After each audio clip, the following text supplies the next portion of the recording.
Donc nous allons voir maintenant donc, la formation à distance par le biais de quelques définitions.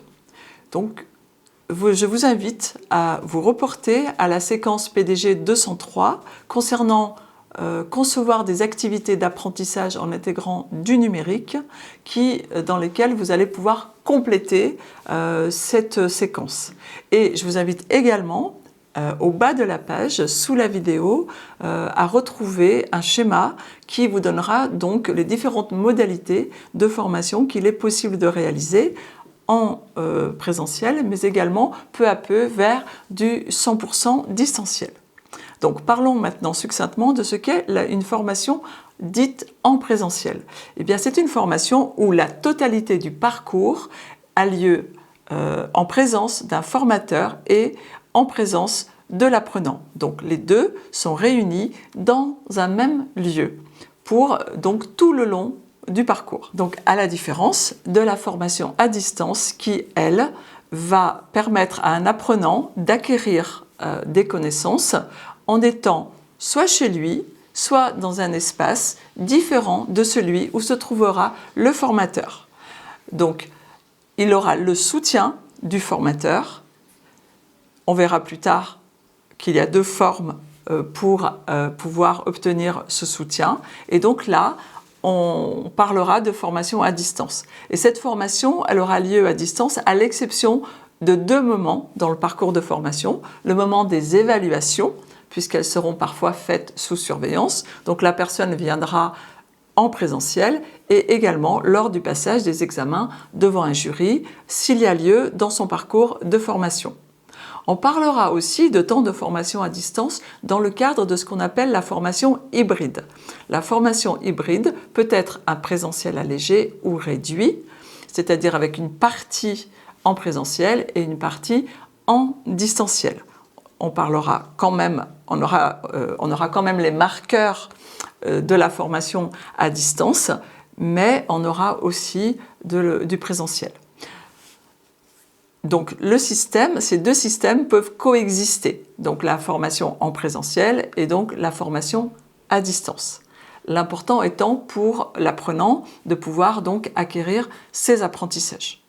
On parlera également de formation à distance dans les apprentissages en ligne, donc ce qu'on appelle le e-learning. C'est peut-être ce que vous êtes en train de faire là avec moi aujourd'hui. Peut-être êtes-vous inscrit dans un parcours de formation 100% e-learning.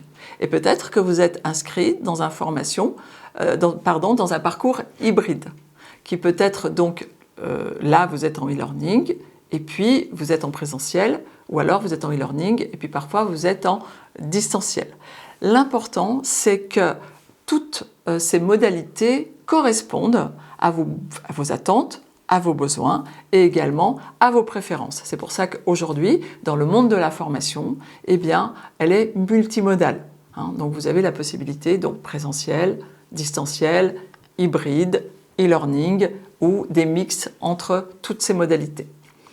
Durant tous ces parcours multimodaux, donc, eh bien, les activités vont avoir lieu soit de manière asynchrone, soit de manière synchrone. Qu'est-ce que ce nom barbare? Nous l'avons déjà évoqué aussi dans le PDG 203.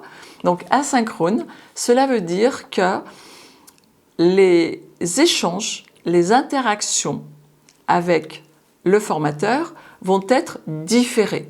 Vous allez, en tant qu'apprenant, pouvoir poser vos questions via mail, soit sur un chat, soit sur un forum, et le formateur viendra y répondre plus tard. Donc c'est ce qu'on appelle la formation à distance asynchrone. Vous pouvez également avoir la formation à distance synchrone, c'est-à-dire que le formateur et vous-même, vous êtes dans des lieux différents, mais vous êtes ensemble en train de dérouler la séquence. Et vous pouvez poser vos questions en live, dira-t-on, et le formateur va pouvoir y répondre directement à l'oral ou lire vos questions dans le chat instantané et il pourra y répondre. Donc ce sont les deux systèmes d'activité que l'on peut rencontrer dans la formation à distance. Voilà pour la définition, on va dire, de l'animation à distance.